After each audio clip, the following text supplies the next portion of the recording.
क्या direct selling ban हो गया है?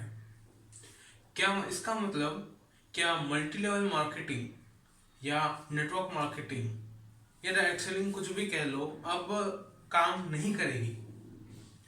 एंड जो भी लोग ये दावा करते थे कि नेटवर्क मार्केटिंग खराब है, तो इसका मतलब ये साबित हो गया कि नेटवर्क मार्केटिंग एक इलीगल बिजनेस है। अगर आपके पास इनमें से कोई भी कुछ सवाल है तो ये वीडियो आपके लिए है। अगर आपको डायरेक्ट सेलिंग, नेटवर्क मार्केटिंग इससे कोई लेना देना नहीं है, अगर आपने इस बिजनेस को कभी सुना ही नहीं है, तो आप इस वीडियो को स्किप कर सकते हैं, क्योंकि ये वीडियो फिर आपके लिए नहीं है। लेकिन अगर आप सुने हैं कि डायरेक्ट बिजनेस खराब होता है, ये डायरेक्ट सेलिंग कोई टाइप का बिजनेस ही नहीं है, या फिर आपके साथ जो है स्कैम्स हुए हैं, ये वीडियो आपके लिए ज़रूर हो सकता है। इसे आप पूरा देखें और ये समझें कि क्या सच में डायरेक्ट सेलिंग पे बैन लग चुका है।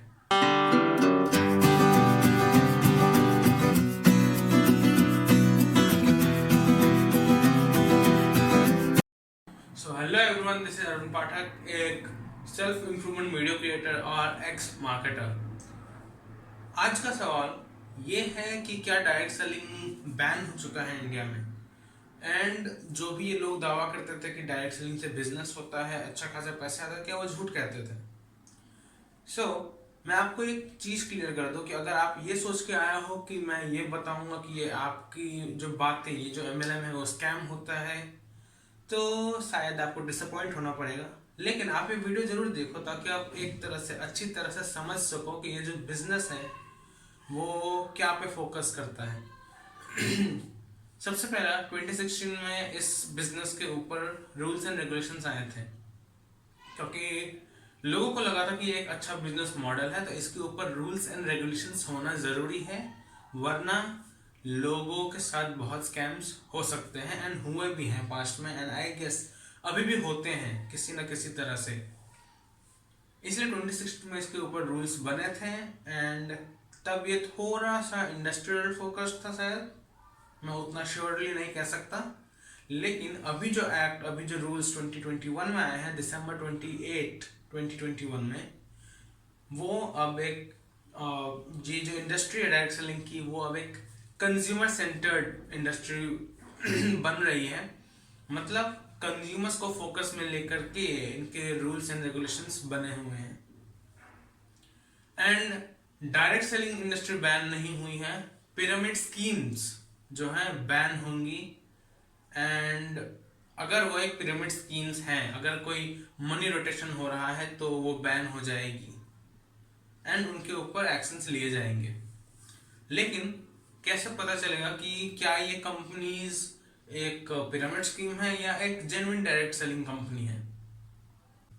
तो जेन्युइन जो कंपनीज हैं उनके लिए रूल्स है कि वो अपने वेबसाइट को अपडेट करेंगे, एंड सारी सर्टिफिकेट्स, उनके जो टैक्स डिडक्शन सर्टिफिकेट होती है, जो गुड्स एंड सर्विसेज टैक्स के सर्टिफिकेट्स होते हैं, एंड जो एक प्रोडक्ट है वो सेफ है, फूड सेफ्टी लाइसेंस शायद कुछ होता है, वो अगर दिखाती है कंपनी, ताकि उन्हें एक जेन्युइन कंपनी बोला जा सके। एंड अगर ये सारे जो सर्टिफिकेट्स है वो कंपनी नहीं दिखाती है, इन ये सब जो वेबसाइट अपडेट करना है, सारे सर्टिफिकेट्स बनाना है, वो सब के लिए इन्हें 90 दिन का टाइम दिया गया है। जो कंपनी ऐसा नहीं करती है वो कंपनी बंद हो जाएगी, एंड जो कंपनी ऐसा कर लेती हैं, जो सारे सर्टिफिकेट्स गवर्नमेंट को दिखा देती है, वो कंपनी चलती रहेगी। एंड कंपनीज के लिए एक और रूल है, ये है कि उनका कोई भी एक, अगर वो बाहर की कंपनी है तो उनका कोई फिजिकल स्टोर एक इंडिया में कहीं पे भी होना चाहिए।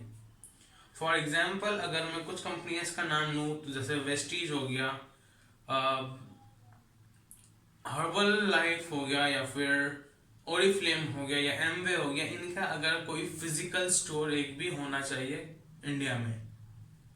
या फिर किसी भी तरह के जो कंपनीज जो खुद को as a direct selling industry की कंपनी कहती है, उनका फिजिकल स्टोर होना चाहिए इंडिया में। अब ये प्रॉब्लम किसके लिए क्रिएट कर रहे हैं? वैसे तो ये सारा जो है कंज्यूमर्स को फोकस में लेकर के किया जा रहा है, तो ये प्रॉब्लम किन कंपनीज के लिए है? ये जो भी रूल्स एंड रेगुलेशंस निकले हैं वो एक जेन्युइन कंपनी को कोई इशू, कोई प्रॉब्लम नहीं करेगा, इनफैक्ट उनका काम आसान कर देगा। लेकिन अगर डायरेक्ट सेलिंग के नाम पे कोई पिरामिड स्कीम्स चल रहे हो या मनी सर्कुलेशन हो रहा हो, उनके लिए ये खतरे की घंटी है, क्योंकि अब वो ऐसा कुछ भी नहीं कर पाएंगे। एंड पिरामिड स्कीम्स क्या होती हैं? पिरामिड स्कीम एक, जैसा आप जानते हैं कि लोग, हम जो as a direct selling company लोग जोड़ते हैं, पिरामिड स्कीम्स में होता यह है कि लोग जोड़ते हैं लेकिन उन्हें कुछ मिलता नहीं है।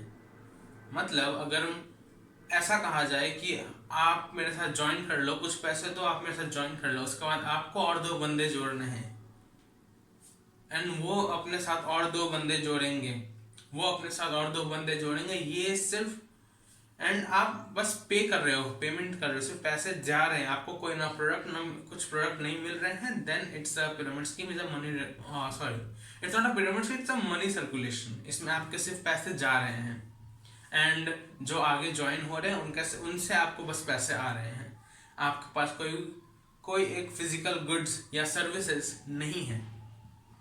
एंड डायरेक्ट सेलिंग इंडस्ट्री में सिर्फ वही कंपनीज हैं जो जिनके पास खुद का फिजिकल गुड या फिर सर्विसेज है।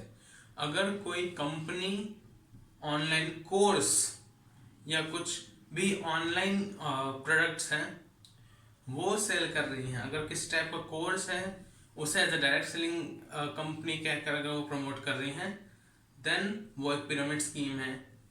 मैं सारे जो ये वर्ड्स जो भी मैं कह रहा हूँ, जो भी रूल्स मैंने बता रहा हूँ, मैं उस सब की जो है पिक्स आपको इस वीडियो में डाल दूंगा, ताकि ऐसा ना लगे कि सिर्फ मैं कुछ भी पढ़ के मैंने कुछ भी कह दिया है। ये सारे जो रूल्स मैंने बताए हैं सब एक पीडीएफ फॉर्म में भी मैं आपको डिस्क्रिप्शन में दे दूंगा, एंड जो भी ये रूल्स हैं उनके स्क्रीनशॉट्स मैं आपको शेयर कर दूंगा, ताकि आप खुद भी एक बार जाके लिंक जाके पढ़ लो उन रूल्स को जो गवर्नमेंट ने पास की है। सो अगर आप एक जेन्युइन कंपनी हो, आपको खुश हो जाना चाहिए, क्योंकि ये आपके लिए एक विन विन सिचुएशन है, आपके लिए भी एंड कस्टमर्स के लिए भी, कस्टमर्स के साथ, ताकि फ्रॉड ना हो, इसलिए ये रूल्स लिए हुए हैं। एंड अगर आपकी कंपनी एक फ्रॉड कंपनी है, एक पिरामिड स्कीम है, देन आपको सतर्क हो जाना चाहिए।